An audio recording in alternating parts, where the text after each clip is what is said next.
It was late autumn of 2022 in Brooklyn, the kind of evening when the air smells faintly of roasted chestnuts from the street vendors and the yellow leaves swirl along Atlantic Avenue. Inside a modest third-floor apartment above a corner deli, Linda Parker, a 68-year-old widow, stood at her kitchen counter in a faded floral apron.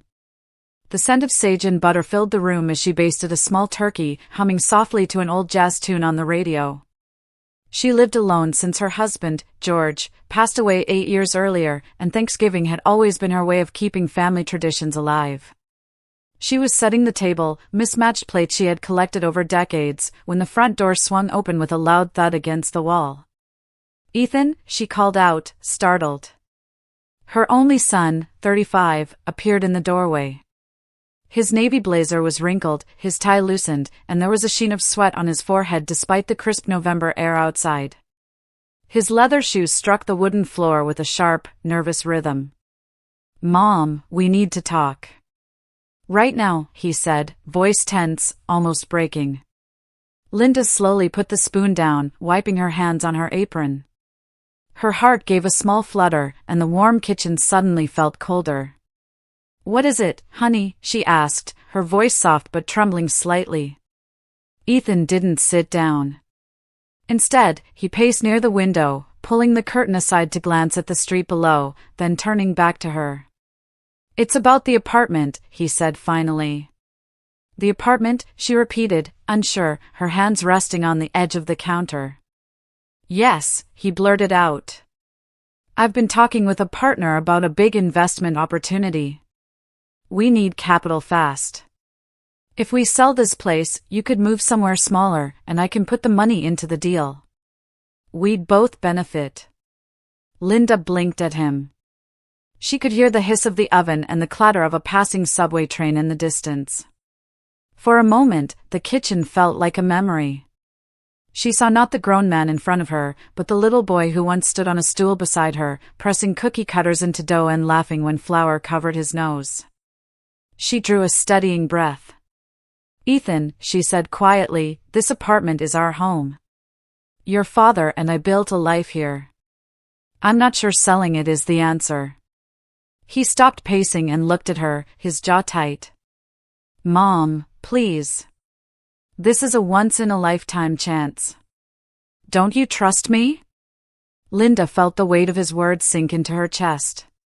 She loved her son fiercely, but she also sensed an undercurrent she couldn't name, urgency, maybe desperation. The cozy kitchen, with its flickering candles and the smell of roasting turkey, now seemed to hum with tension, like a storm gathering just beyond the window. As she lifted the turkey from the oven, setting it down on the counter, her hands trembled slightly. "Let's sit," she murmured, trying to steady her voice. "We'll talk. But please, Ethan, not like this." He ran a hand through his hair and finally sank into a chair, but the way his knee bounced beneath the table told her the conversation had only just begun.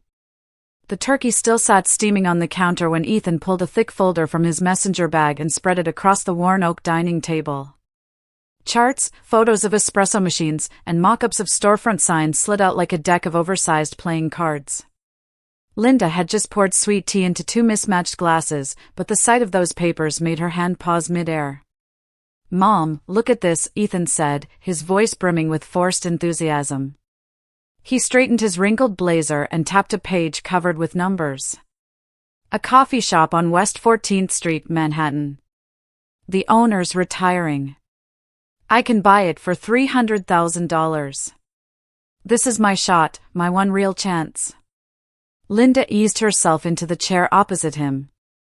The glow from the kitchen's hanging lamp fell across Ethan's tired face. She noticed the circles under his eyes, the nervous flick of his pen. "Ethan," she began gently, "this is your home. This apartment is all I have left. Please don't ask me to risk it." He gave a quick, stiff laugh that didn't reach his eyes. "It's just a mortgage, Mom. You'd still live here. Nothing changes. We'd be partners." His fingers drummed on the table while his knee bounced beneath it. Before Linda could reply, Ethan's phone lit up and chimed. He flipped it over, Amber's face filled the screen in a FaceTime call. She was 29, bright smile, immaculate makeup even at night. "Hi, Mrs. Parker," she chirped, adjusting her headset from what looked like an Uber ride. "Don't worry. We've run the numbers 100 times. We'll have the loan paid back in 2 years, tops." Linda pressed her palm to her chest, feeling the steady thud of her heartbeat. The smell of roasted turkey, once comforting, now turned heavy. "Amber," she said quietly, "this is my retirement money. It's not meant for gambling on business deals." Amber's smile faltered. "It's not a gamble. It's an investment. Ethan has a plan." Ethan leaned forward, eyes glinting. "Mom, you always said to follow my dreams. Why can't you believe in me now?" Linda reached across the table and touched his hand. It felt clammy, tense. "I do believe in you," she whispered, "but believing in you doesn't mean risking everything your father and I built. This roof over my head is my security. It's all I have." Ethan jerked his hand back, frustration flickering across his face. "So you don't trust me," he snapped. "After everything?" She inhaled slowly, staring at the neat rows of figures on the page. The numbers blurred, turning into memories of late nights working 2 shifts to pay for Ethan's college, of packing lunches when he was a boy. She had always said yes. Always. Now, in her own kitchen, with the turkey cooling and her son's dreams spread out before her like a contract she couldn't sign, Linda realized this was not a simple request for help. It was a gamble with her home, her safety, her future. And she was about to say no. 2 days later, a cold drizzle hung over Court Street in Brooklyn. The kind of gray morning when steam rises from manhole covers and taxis honk impatiently at the corner. Linda Parker walked briskly down the wet sidewalk, clutching her worn leather purse under her arm. She had agreed to meet her older sister, Patricia, at a small diner they'd been visiting since the 1980s, a narrow place with chrome stools, sticky sugar dispensers, and the smell of frying bacon clinging to the air. Patricia was already seated in a booth by the window, stirring her coffee with a small silver spoon. At 70, she still wore her hair in a neat bun and kept her reading glasses on a chain around her neck. When Linda slid into the booth, Patricia reached over and squeezed her hand. "You look tired, Lynn," she said softly. Linda managed a weak smile. "I've barely slept. Ethan's been calling, sending me spreadsheets, talking about this coffee shop." Patricia raised an eyebrow. "I've heard bits and pieces. He wants you to mortgage the apartment?" Linda nodded, eyes downcast at the menu she wasn't reading. "He says it's his only chance. That I'd still live there, nothing would change." Patricia set down her spoon with a faint clink. "Ethan's a bright boy, but New York business deals are risky. People lose everything here. You've worked too hard to gamble your home." The words settled over the table like a heavy quilt. Linda stared at her reflection in the dark surface of her coffee. "I know," she murmured, "but when he talks, he sounds so sure. Like if I just believe in him one more time, everything will work out." Patricia sighed. "Believing in him doesn't mean sacrificing your safety. There's a difference." They spoke for another 20 minutes about the weather, about a neighbor's new baby, but Linda could feel the knot in her stomach tightening. When they parted outside the diner, Patricia hugged her tightly under the awning. "Think carefully, Lynn. Once you sign papers, there's no going back." Linda walked home under her umbrella, the drizzle turning into a steady rain. Her phone buzzed in her pocket. It was a message from Amber, short and sharp. "If you don't help, Ethan will lose everything." She stopped under a streetlight, reading it again. The glow of the screen lit her lined face, and for a moment she felt the old ache in her chest, the ache from the winter of 1990, when she had stood in the Lincoln Tunnel police station with a 5-year-old Ethan clinging to her coat after George's fatal accident. She had promised then that she would protect her son no matter what. Now, decades later, the same instinct pulled at her, but it was tangled with doubt. This wasn't about paying for school supplies or a doctor's bill. This was about mortgaging her only home for a dream wrapped in glossy brochures and confident voices. The pressure felt heavier than any she had ever known. It was 2:07 a.m. when Linda Parker realized she hadn't moved from the armchair for nearly an hour. The living room of her small Brooklyn apartment was cloaked in the dim glow of a single lamp with a frayed shade. Outside, the city hummed its sleepless song, distant sirens, the hiss of a bus braking on Atlantic Avenue, a lone taxi horn echoing off the brick buildings. Inside, only the soft tick of the wall clock marked time. On the coffee table lay a neatly printed packet of papers Amber had emailed that afternoon, now sitting like an accusation in the middle of the table. The bold header read mortgage application, urgent. Ethan's last text still glowed on Linda's phone, Mom, please sign tonight so we can close by Friday. The words felt like a countdown. Linda rubbed her temples, the skin beneath her eyes paper thin from exhaustion. She whispered to herself, my boy. I've worked my whole life for this place. Her voice cracked. The apartment wasn't just bricks and mortar, it was decades of double shifts at the hospital, late nights sorting bills at the kitchen counter, birthdays celebrated with takeout when money was tight. She reached for the old photo album kept on the shelf under the television. Dust rose as she flipped it open. There, between faded pages, was Ethan at 8 years old, grinning from ear to ear, holding his first baseball trophy in Prospect Park. She traced a finger over his smiling face. You were so happy then, she murmured. I never wanted you to feel you weren't supported. The apartment around her seemed to breathe with memories, the dent in the wall where Ethan once bounced a basketball indoors, the scuff marks on the floor from moving in a second-hand sofa. Every corner told a story.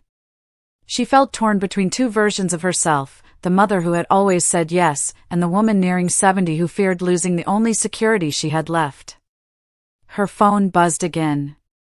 Another message from Ethan, Mom, don't overthink. This is for us.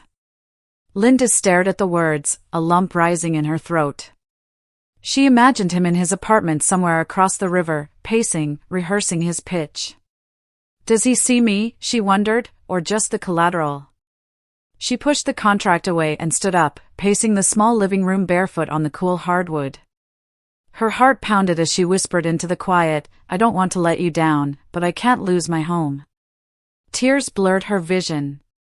For the first time, she felt not just hesitation but suspicion, a cold edge creeping into her warmth. At 2:45 a.m., she closed the photo album and set it gently on the shelf. She looked at the contract one last time, then turned off the lamp. In the darkness, with the city still murmuring beyond her windows, Linda realized she was no longer weighing a decision, she was questioning a dream. And that realization felt heavier than the papers on her table. The next morning the November air was sharp and damp as Linda Parker walked slowly toward the Starbucks on the corner of Fulton Mall. Delivery trucks honked as they double-parked, a street musician was playing a soft saxophone version of Autumn Leaves. Linda clutched her tote bag like a shield, her fingers stiff from the cold. Inside, the shop was warm and full of chatter, students bent over laptops, a mother soothing a toddler with a cake pop, the hiss of the espresso machine cutting through the murmur. Ethan was already there, slouched at a small table near the window. He wasn't wearing his usual blazer, instead, a gray hoodie with the sleeves pushed up revealed pale, tense forearms. His eyes were ringed with dark circles, his hair uncombed. He looked up as Linda approached, and for a flicker of a second she saw her little boy again, the boy who used to wait for her after school with sticky hands and a lopsided grin. She set her coat on the back of the chair, ordered a latte, and sat down across from him. "Morning, Ethan," she said softly. He didn't return the greeting. Instead, he pulled out his phone and pushed it across the table, screen glowing with an email confirmation. "Mom, I already put down the deposit," he blurted, his voice tight.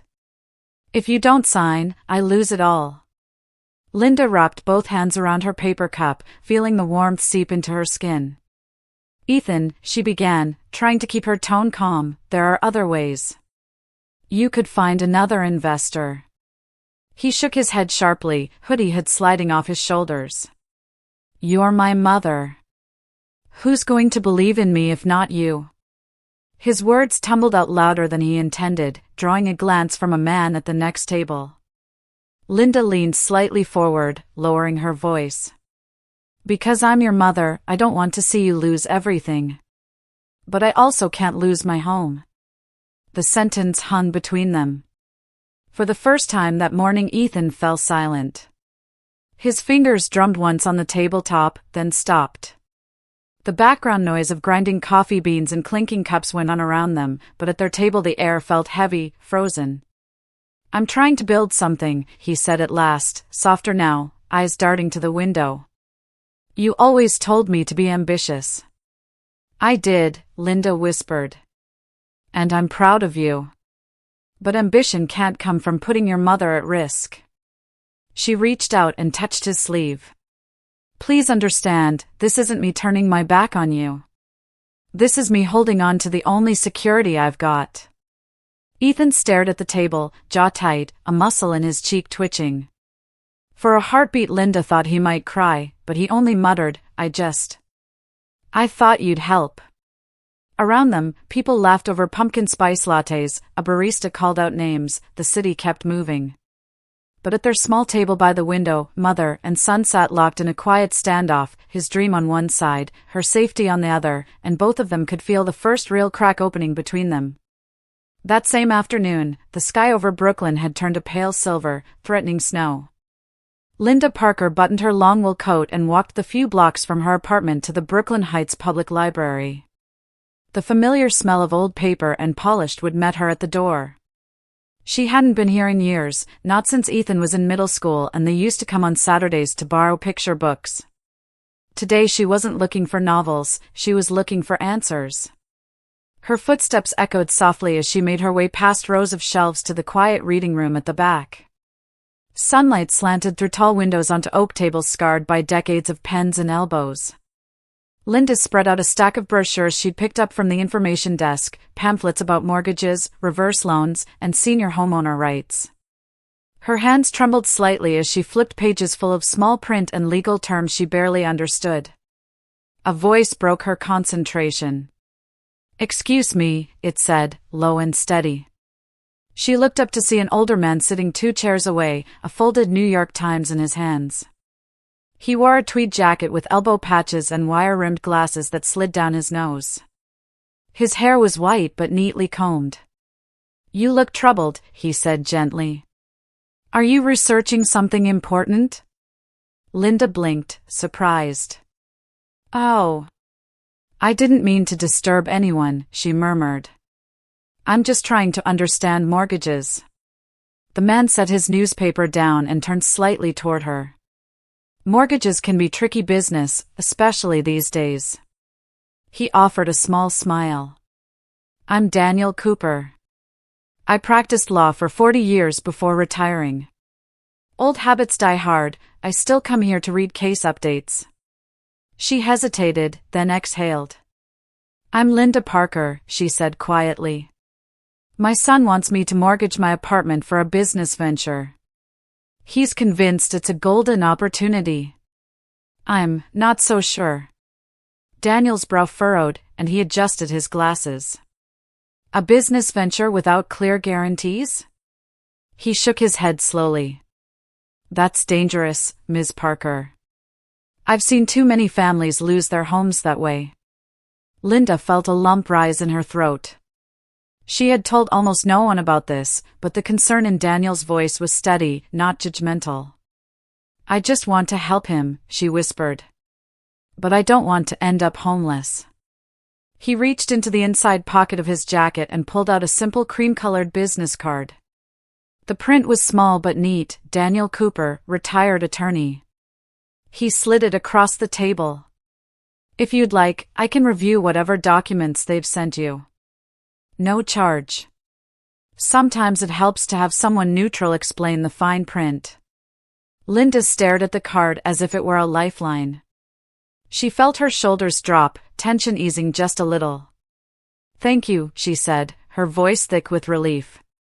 I didn't know who to turn to. Daniel gave a modest shrug. We all need someone in our corner now and then, he replied.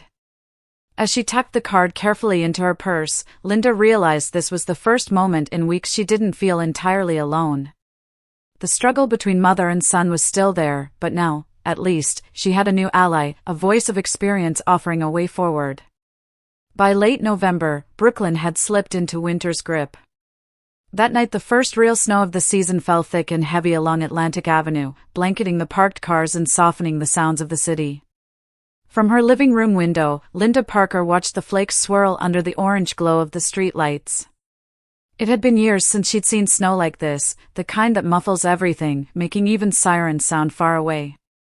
She wrapped a wool shawl around her shoulders and sat down with a mug of chamomile tea, hoping for a quiet evening. Her phone buzzed sharply, breaking the hush. A message from Ethan lit the screen. "Mom, I'm coming over right now." The words sent a ripple of dread through her. She rose, walked to the door and unlocked it just as the elevator rattled open down the hall. A gust of icy wind rushed in when she cracked the door. Ethan stepped inside, stamping snow from his boots, hoodie dusted white, his cheeks flushed from the cold.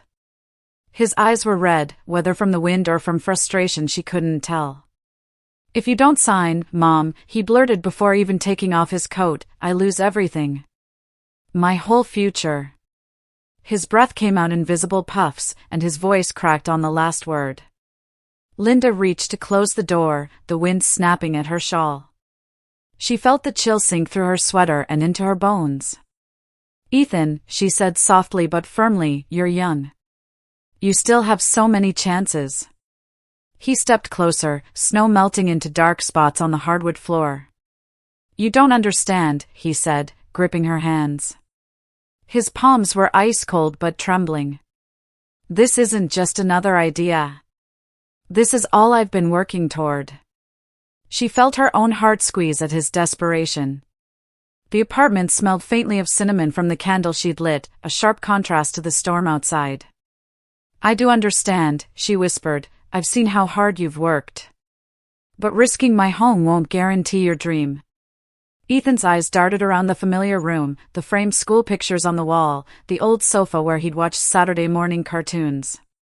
He looked back at her, face tight with urgency. "Mom, please. Just this once. Trust me." Linda took a deep breath, feeling the warmth of his fingers and the weight of his plea. "I've trusted you many times," she said, voice unsteady. "But this home is the only thing I have left from your father, from my life's work. I can't gamble it away." For a long moment neither spoke. Snow hissed softly against the window pane. Outside, the street lamp glowed like a halo in the falling white.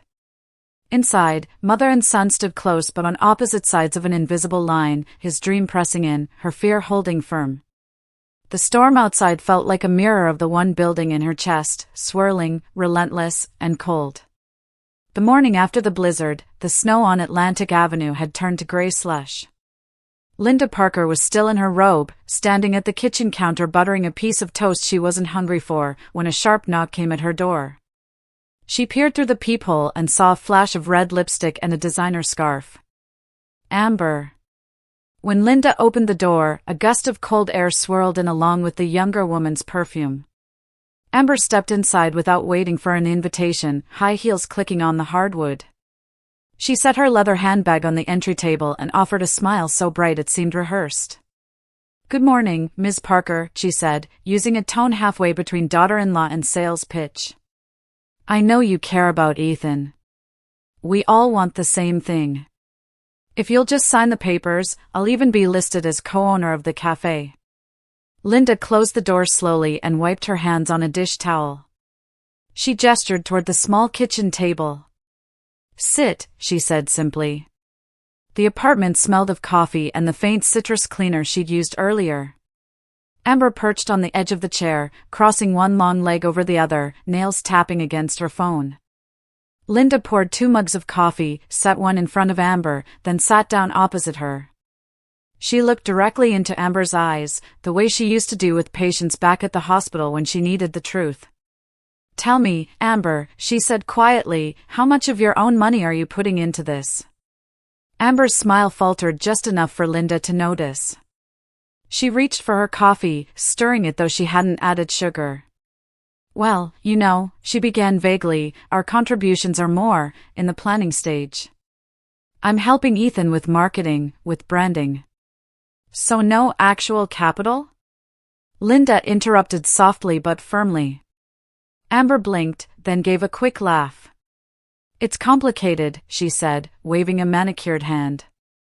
Money isn't everything. I'm bringing expertise. Linda felt a small, cold click of clarity inside her chest. She sat back, taking in the glossy hair, the expensive coat, the empty answers. This wasn't a partner with skin in the game, this was someone hiding behind Ethan's dreams, letting him, and now her, take the financial hit. She folded her hands on the table. I'm sorry, Amber, she said, voice steady. Before I sign anything, I need to see all the documents. Bank statements.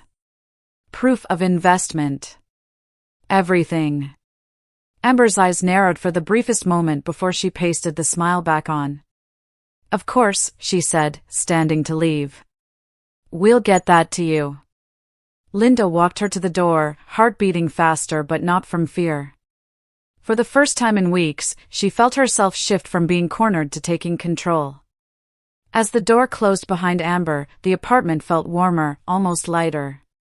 She poured out the untouched coffee into the sink and whispered to herself, not this time. The following afternoon, Linda found herself sitting in the small community room of the Brooklyn Heights Senior Center, a space she occasionally visited for knitting circles and free lectures on retirement planning.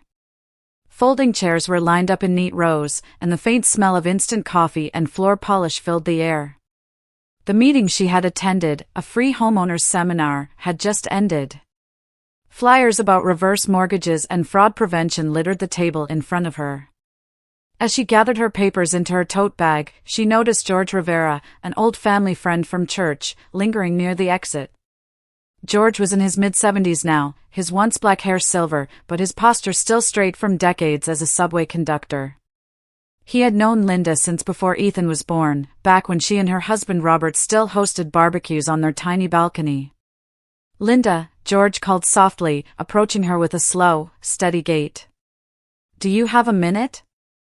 She managed a small smile. Of course, George.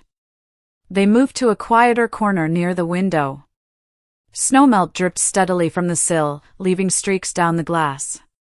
George rested a hand on the back of a chair and looked at her with the same kind eyes that had once watched Ethan at Sunday school. You've seemed weighed down lately, he said. Is everything okay? Linda hesitated, then lowered her voice. It's Ethan. He wants me to mortgage my apartment for a coffee shop. He says it's his big chance. George's expression tightened. Do you remember 1995? He asked. She blinked. What about it? He drew in a breath. Back then, you almost lost your home investing with that old friend of Robert's. The one who promised a restaurant venture in Queens. You only kept the apartment because the bank pulled out at the last second. Linda felt her throat tighten. She hadn't thought about that in years. She remembered the sleepless nights, the pile of bills on the kitchen table, the embarrassment of explaining to Ethan, then only 8, why they couldn't buy new school shoes that month. Yes, she whispered, eyes glistening. I remember. But this is different. This is my son. George reached across and took her hand, his palm warm and rough. Children can be wrong too, Linda. Love doesn't change math. If the numbers don't work, if the risk is too great, you shouldn't do it, no matter who's asking. A tear slipped down her cheek before she could stop it. I don't want to crush his dream, she murmured. George squeezed her hand gently. Protecting yourself isn't crushing his dream. It's teaching him a lesson he might need. If you lose your home, you can't help him later anyway. His words cut through her confusion like a bell ringing in a fog. She nodded slowly, feeling the weight of memory press against the urgency of the present. For the first time since Ethan had made his pitch, Linda felt a flicker of her old resolve, the one that had seen her through widowhood, long shifts, and lonely holidays. She realized she had survived bad decisions before, and she could refuse one now, even from her own son. The call came just after midnight, when the apartment was quiet except for the low hum of the radiator and the occasional creak of old pipes. Linda Parker was sitting up in bed with her reading glasses still perched on her nose, a half-finished crossword resting on her lap. She had tried chamomile tea, a warm bath, even soft music, but sleep would not come. The phone's sudden buzz startled her. She fumbled for it on the nightstand and saw Ethan's name glowing on the screen. "Ethan," she answered, her voice still hoarse with fatigue. There was a long pause on the other end, just the sound of her son's uneven breathing. Then, softly, "Mom, I'm sorry. I'm sorry I've been pressuring you." His voice cracked as though he were fighting back tears. I just want you to believe in me." Linda sat up straighter, pulling the blanket around her shoulders. The apartment around her felt both familiar and strange in the dim light, shadows stretching across the walls. "Ethan," she said quietly, "I've always believed in you. But believing doesn't mean risking the only roof I have over my head." She could hear him sniffle, then a tremor in his tone. "If you don't sign, Mom, Amber's going to leave me. She says she won't wait around if I can't make this deal happen." Linda closed her eyes, her grip on the phone tightening. The words landed like a blade between her ribs. She pictured her son sitting somewhere in the dark, maybe on the edge of his bed, maybe in his car, voice raw with panic. The image tore at her heart. "Ethan," she whispered, "you're 35. You have your whole life ahead of you. You can build something without putting me at risk." He gave a short, bitter laugh. "You don't understand. This isn't just about money. It's about her, about my future. She's all I have." Linda swung her legs over the side of the bed, toes touching the cool floor. She stared at the framed photograph of Ethan as a boy that still hung on her bedroom wall, the one where he was missing a front tooth but grinning proudly after his first Little League game. "I do understand," she said, steadying her voice. "But if Amber's love depends on you taking my home, then maybe it's not love you can count on." Silence stretched on the line. She could hear his breathing, slower now, as if her words had knocked the wind out of him. Finally, she spoke again, firm but gentle. "My job as your mother was to raise you to stand on your own 2 feet. I can't be the foundation of your business or your relationship. You have to find that strength yourself." When Ethan answered, his voice was small, almost childlike. "I don't know if I can." "You can," Linda said softly. "I know you can. And I'll still be here for you, just not with my signature on that contract." She ended the call and sat in the stillness, the phone cooling in her hand. Her heart ached, but beneath the ache was a flicker of resolve. The battle had shifted from business to emotion, and now she saw it for what it was, a test of boundaries and love, both at once. The next morning, the sky over downtown Brooklyn was a pale, icy blue, the kind of November sky that made the sandstone facade of City Hall look even older. Linda Parker clutched her tote bag to her chest as she climbed the broad steps, each one slick from the night's drizzle. Inside, the marble hallway smelled faintly of old paper and coffee. She smoothed her coat, trying to calm the tremor in her hands. This was not a place she ever imagined herself walking into. She was a retired school secretary, not someone who dealt with legal papers. Near the benches by the registrar's office stood Daniel Cooper, a tall man with silver hair tucked neatly behind his ears, a leather briefcase in one hand and reading glasses in the other. He waved when he saw her. "Mrs. Parker," he said warmly, "I'm glad you came." His voice carried the calm of someone who had spent a lifetime in courtrooms. Linda sat beside him on the wooden bench, the echo of footsteps and muted voices filling the atrium. Daniel opened his briefcase and laid out the contract Ethan had given her. The pages looked thicker here under the fluorescent lights, the print tighter, the columns of numbers like tiny traps. "Let me show you something," Daniel said, running a finger along a paragraph of fine print. "This clause here, buried halfway down the page, if the cafe fails within the first 18 months, the bank has the right to foreclose immediately. You wouldn't just be a guarantor.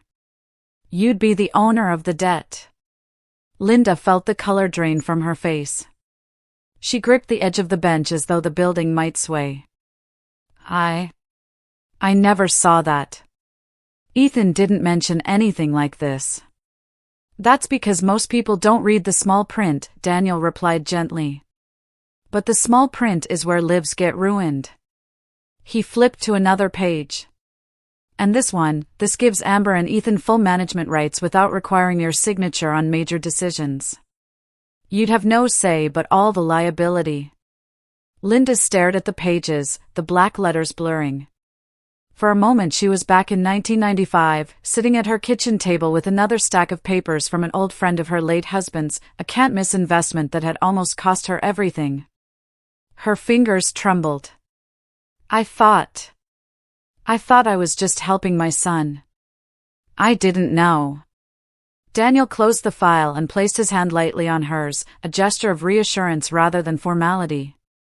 You're not alone in this. There's a way to protect yourself and still be fair to Ethan. We'll draft a formal letter requesting the return of his deposit. If the seller refuses, we can explore legal remedies. But the first step is to stop everything before you sign. Linda blinked back tears. For the first time in weeks, she felt a crack of light between the heavy clouds. You'd really help me? Even if it's just to write a letter? I'm a retired attorney, Daniel said with a faint smile. I don't take cases anymore, but I can guide you through the process. Consider this my good deed for the year. She exhaled slowly, the weight on her chest easing. Thank you. You don't know what this means to me. As they rose from the bench, the sounds of City Hall, the clatter of a clerk's typewriter, the murmur of a wedding party in the next room, seemed almost distant. Linda walked out into the brisk air with Daniel at her side, the contract tucked safely back into his briefcase. For the first time since Ethan had brought up the cafe, she felt like she wasn't just reacting, she was defending herself. She had something stronger than guilt now, knowledge and an ally. And that, she thought as the wind lifted her scarf, might be her first real weapon. It started on a gray Wednesday afternoon when Linda was washing the breakfast dishes in her small Brooklyn kitchen. The radio murmured softly in the background, some old Sinatra tune she loved. Her phone, lying on the counter next to the sink, buzzed once, then twice, then a flood of notifications began popping up. She wiped her hands on a towel and reached for it, her heart already thudding from weeks of tension. On the screen, Amber's Facebook post glared back at her. A photo of a latte and a stack of papers accompanied the caption, "Some selfish old people ruin their children's dreams. Think before you trust family." Within minutes it had dozens of angry face emojis and comments like, "I can't believe some mothers would do that," and "So sad for Ethan, poor guy." Names she barely recognized from Ethan's circle were chiming in, offering sympathy to Amber and criticism of the unnamed selfish mother. But Linda knew exactly who they were talking about. She scrolled down further, her stomach tightening. Friends of Ethan shared the post, adding their own commentary, "Can't believe his mom is doing this," or "Some people should just hand over what they don't need." Every comment was like a little slap. Linda sat at the table, her coffee cooling untouched, the familiar smell of the kitchen now sharp with anxiety. A message popped up on her messenger, "How could you do this to your own son? Shame on you." Another followed, "You're destroying his life." The words seemed to come from strangers but cut as deeply as if they'd been carved. She put the phone down, her hands trembling. "Oh God," she whispered to the empty room. "What is happening?" Her first instinct was to type back, to explain that she wasn't ruining anything, that she was protecting her home, her security, her sanity. She even wrote a few lines, then deleted them. She heard Daniel's calm voice in her mind from their last meeting, "Don't react online. Don't feed it. Save everything." Linda took a deep breath and called him. "Daniel," she said as soon as he picked up, her voice shaky. "Amber's posted something. Everyone's attacking me. I don't know what to do." On the other end, Daniel's tone was steady, almost like a metronome. "You do nothing," he said. "Take screenshots of everything. Save the URLs. This is emotional warfare, Linda, not truth. Don't give them what they want. But they're calling me a monster, she murmured, her throat tight. They don't even know me. I know. And it hurts. But this isn't about them knowing you. This is about pressure. They're trying to shame you into compliance. His voice softened. Stay calm.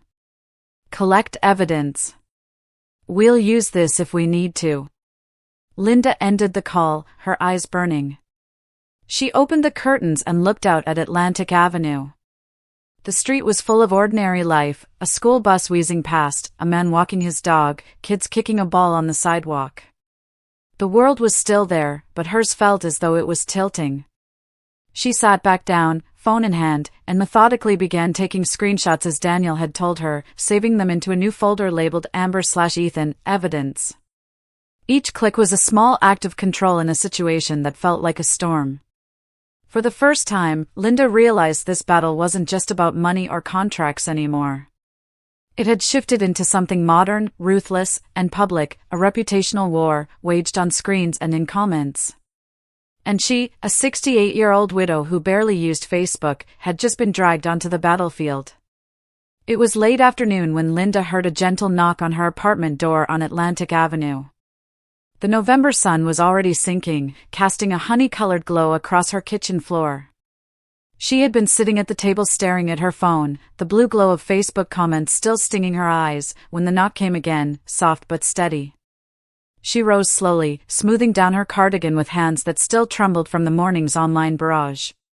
When she opened the door, the familiar smell of vanilla and caramel drifted in before she even saw the person holding it. Maria Rivera, her neighbor from across the hall, stood there with a warm smile and a Pyrex dish covered in foil. I brought you some flan, Maria said, her Spanish accent rolling softly over the words. It's fresh. I just made it this morning. She lifted the dish slightly as if offering not just dessert but comfort. Linda blinked hard, feeling tears she had been fighting all day start to rise again. Oh, Maria, you didn't have to. Her voice cracked on the last word. Maria stepped inside without waiting for an invitation, just as she had countless times before when the two women had shared coffee or swapped recipes. She placed the dish on the counter and pulled out 2 small plates from Linda's cupboard as if she lived there. I read the things on Facebook, she said quietly. Don't let them shame you. People will believe anything online. Linda lowered herself into a chair, her shoulders sagging. I feel betrayed, she whispered. By Ethan. By Amber. By people I don't even know. Her hands twisted together in her lap, knuckles white. Maria set a slice of flan in front of her, then sat down opposite. You raised him right, she said firmly. I watched you when he was little, working nights at the hospital, coming home to cook breakfast before school. You've been strong for everyone. Now is the time to be strong for yourself. Linda picked up the spoon but didn't eat, staring at the glossy surface of the dessert. It's just. I never imagined my own son would do this to me, she murmured, voice breaking. I'm so tired, Maria. Maria reached across the table and covered Linda's hands with her own. They were warm, steady hands, smelling faintly of sugar and cinnamon. Listen to me, she said, looking straight into Linda's eyes. You are not the villain here. You are a mother protecting what she has built. You don't have to apologize for that. Linda felt something shift inside her, a small but distinct easing of the tightness in her chest. She took a small bite of flan and managed a weak smile. You always know what to say, she said softly. Maria smiled back, squeezing her hands. It's just the truth, she said. You're not alone. You have me, you have Daniel. You have more strength than you think. The simple words, spoken in that warm kitchen with the smell of caramel and custard in the air, felt like a balm. For the first time in days, Linda felt a flicker of steadiness return. She realized Maria wasn't just bringing dessert, she was bringing her a reminder of her own worth, a small taste of sweetness in a bitter week. And in that moment, Linda began to believe she could endure whatever storm came next. It was just past dusk when Linda heard the sharp, hurried knock on her apartment door. Outside, Atlantic Avenue buzzed with the usual evening traffic, headlights glinting off wet pavement from an earlier drizzle. Inside, she had just made herself a cup of chamomile tea, hoping for a quiet night after yet another barrage of online comments. The knock came again, harder this time, rattling the old wood frame. She rose slowly, setting her mug down on a coaster. Her heart began to thud, but she kept her breathing steady. When she opened the door, Amber stood there in a beige trench coat, her hair perfectly styled but her eyes icy. The young woman didn't bother with pleasantries, she stepped just inside the doorway without waiting. Linda, Amber began, her voice low but edged like glass, if you don't sign the papers, I'll tell Ethan that you hate him. I'll tell him you've been sabotaging him from the start. For a moment, the hallway noise seemed to fade. Linda could hear only her own pulse and the sound of Amber's boots on the hardwood floor. She closed the door gently behind them and turned to face the younger woman. Her voice was calm, almost tender. Amber, I don't hate anyone. Least of all my son. I just don't want to lose my home. Amber tilted her head, lips curling into a small, humorless smile.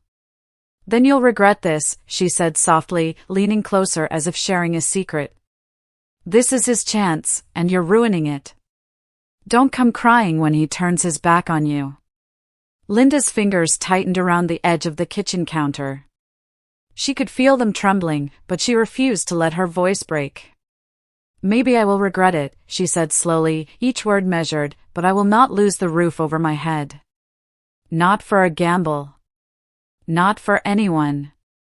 The two women stood there for a long beat, the old clock in the living room ticking loudly. Amber's expression flickered, a flash of frustration breaking through her polished facade. Without another word, she spun on her heel and strode toward the door. The slam echoed down the hallway like a gunshot. Linda stayed where she was, staring at the closed door. Her knees felt weak, and she lowered herself into the armchair by the window. Outside, the neon sign from the corner deli flickered red and blue across her living room wall. She clasped her hands together to steady them, noticing how they still shook from the encounter. But her eyes, reflected faintly in the window glass, were steady, even shining with a new clarity. She whispered to herself, as if reassuring the child she once was, I won't lose my home. I won't lose myself.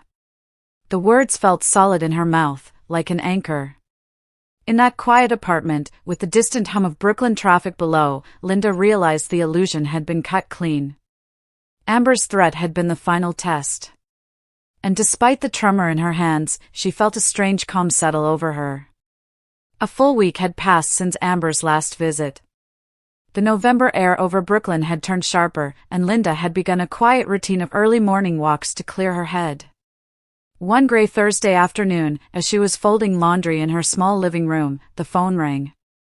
The sound startled her more than usual. When she glanced at the caller ID and saw Ethan's name, her hands hesitated over a stack of towels. She pressed the green button.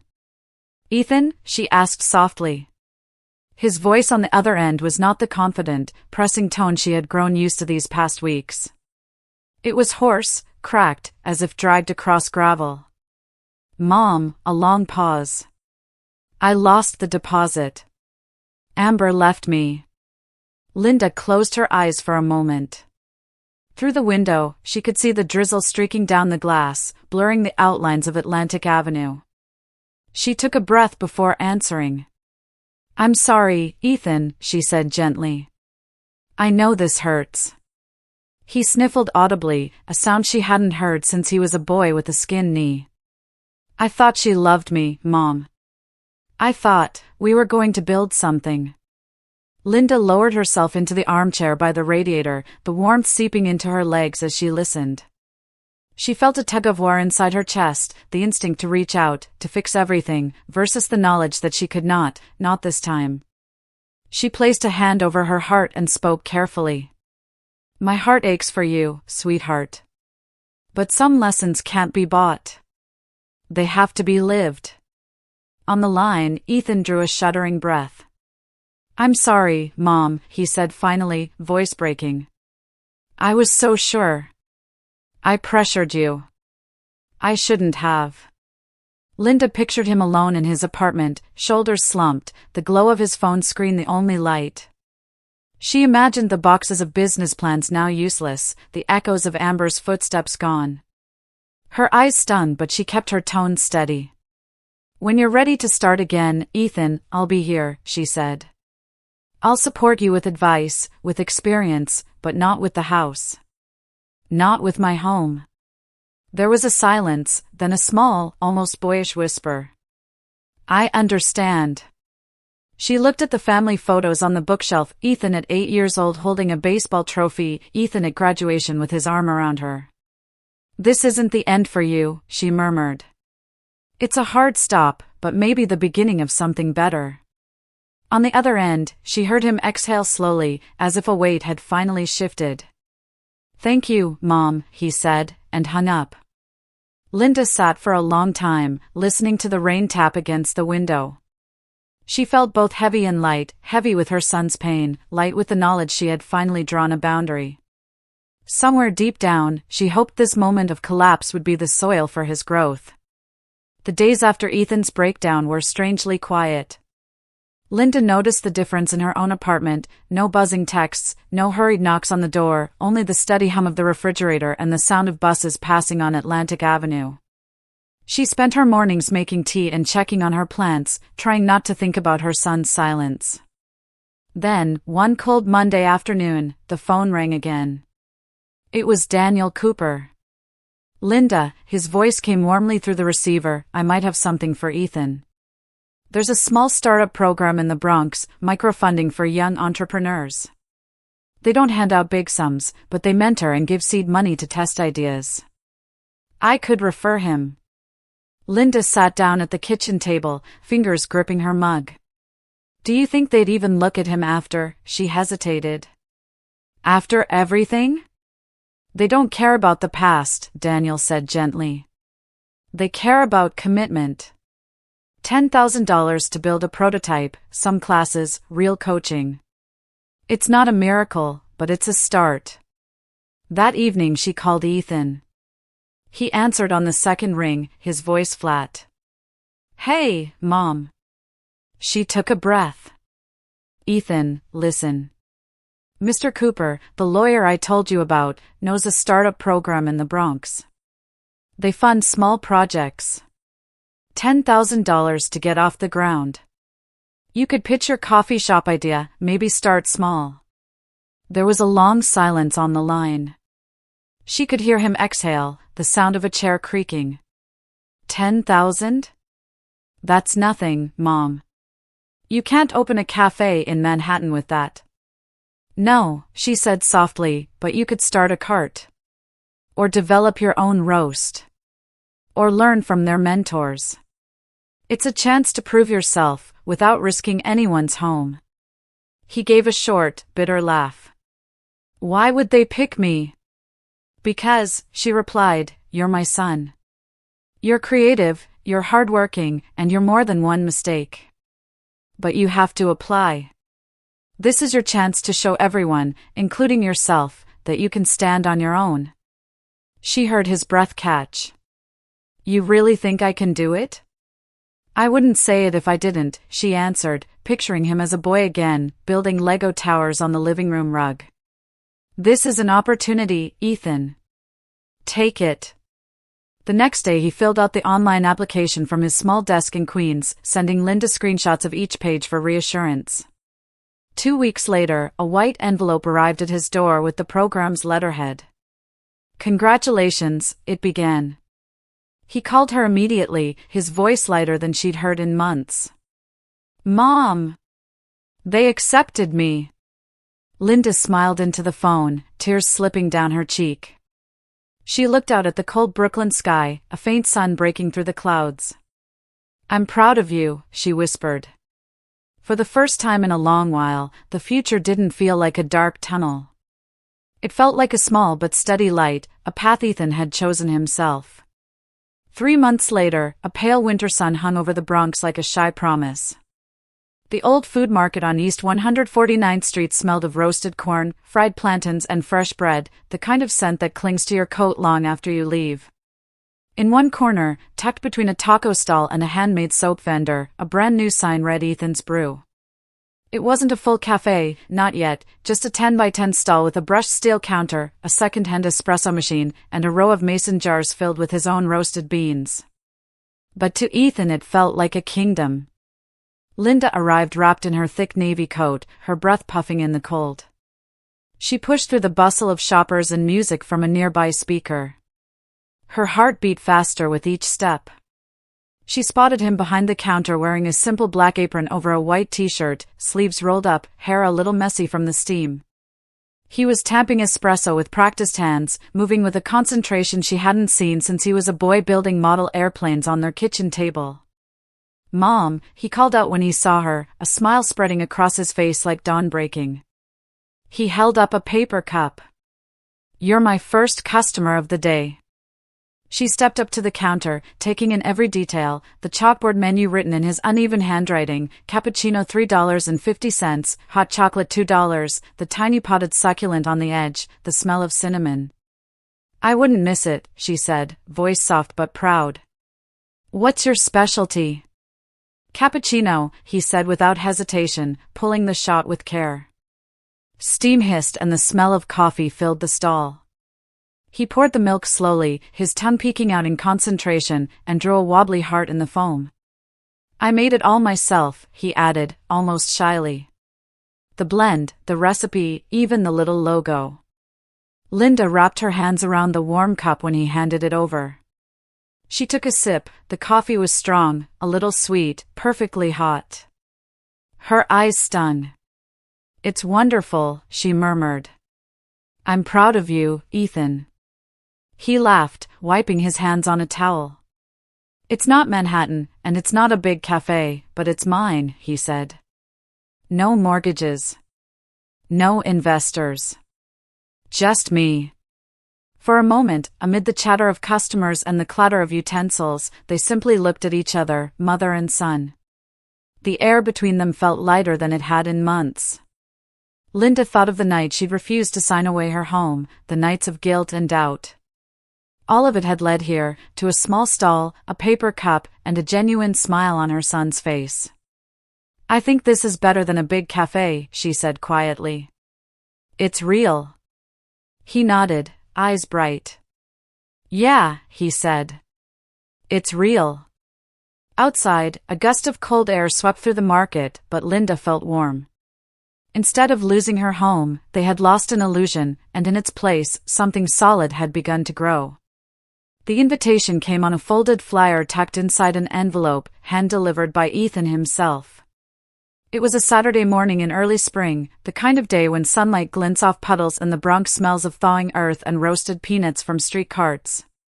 On the flyer, written in Ethan's messy block letters, were the words, "Community Coffee Night, Live Music and Local Stories." Below it, in smaller print, "Hosted by Ethan's Brew." Linda ran her fingers over the ink, feeling a strange mix of pride and nerves. That evening, she dressed carefully, choosing a soft gray sweater and the pearl earrings she hadn't worn since Robert's memorial. The subway ride from Brooklyn to the Bronx felt shorter than usual. When she emerged into the market hall, she was greeted by warm light spilling from string bulbs and the hum of conversation. Ethan's little coffee stand had transformed, folding chairs lined up, a small microphone set on a crate, a guitarist tuning quietly in the corner. The air smelled of espresso and fresh-baked conchas. Ethan was behind the counter, apron dusted with cocoa powder, his hair a little longer now. When he spotted her, his face lit up. "Mom! You made it." He wiped his hands on a towel and came around the counter, holding her shoulders gently. "I wanted you here tonight. It's our first community event." Linda smiled, taking in the scene. Young people sipping lattes, an older couple sharing churros, even Maria from next door in Brooklyn waving from a table. "It's beautiful," she said, genuinely moved. As the evening unfolded, Ethan invited her to sit in the front row. He took the microphone and cleared his throat, his voice carrying over the small crowd. Thank you all for coming. This place started as just an idea in my head, and a lot of you know the story. But tonight I want to thank someone special.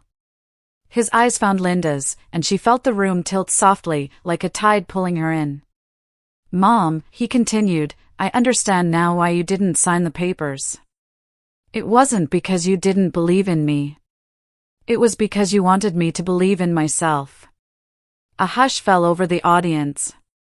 Linda's throat tightened. She stood, walked to the front, and before she could overthink it, wrapped her arms around him. The smell of coffee and soap on his apron brought her back to his childhood hugs. I have always loved you, she whispered against his ear, but I also had to love myself enough to keep our home safe. Ethan's shoulders shook slightly as he held her. I know, he murmured. And you were right. When they pulled apart, the small crowd clapped softly, some smiling, some wiping at their eyes.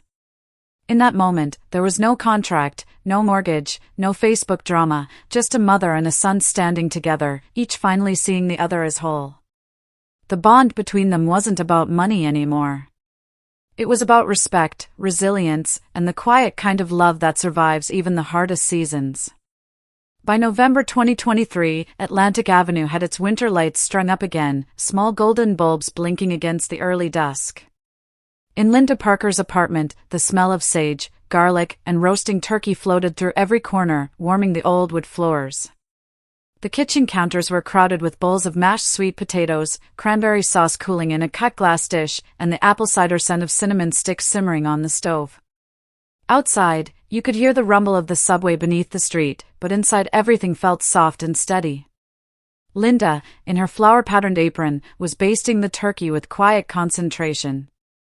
She had taken the day off from her usual routine to prepare this meal. The radio on the window ledge played an old Billie Holiday song, and she hummed along, glancing now and then at the framed photo of Ethan at his coffee stand. The apartment, the same one she had fought to protect, glowed with lamplight and the faint sparkle of candles on the dining table.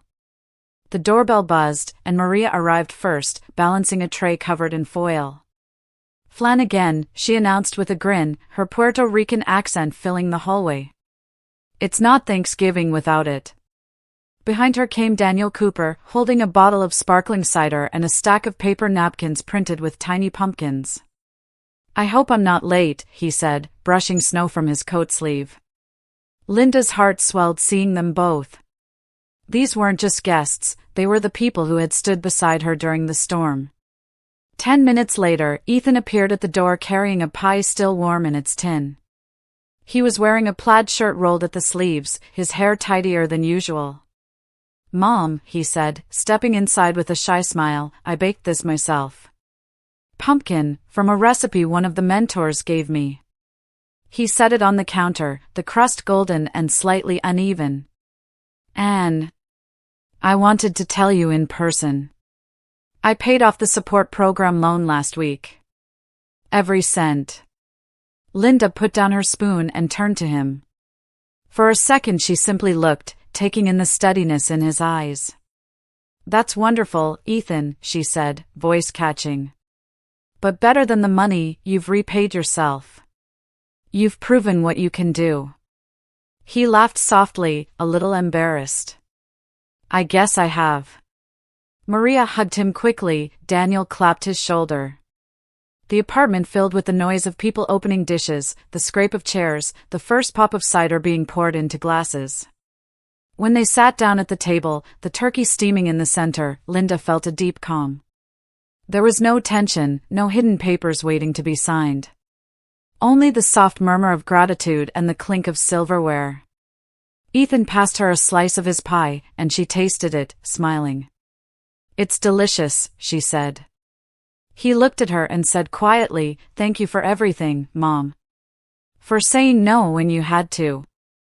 The candles flickered as they all raised their glasses. Outside, Atlantic Avenue hummed on, but inside, in that warm apartment, the mother's home still stood, and the bond between mother and son had grown back, not through money, but through respect, self-reliance, and a love finally balanced.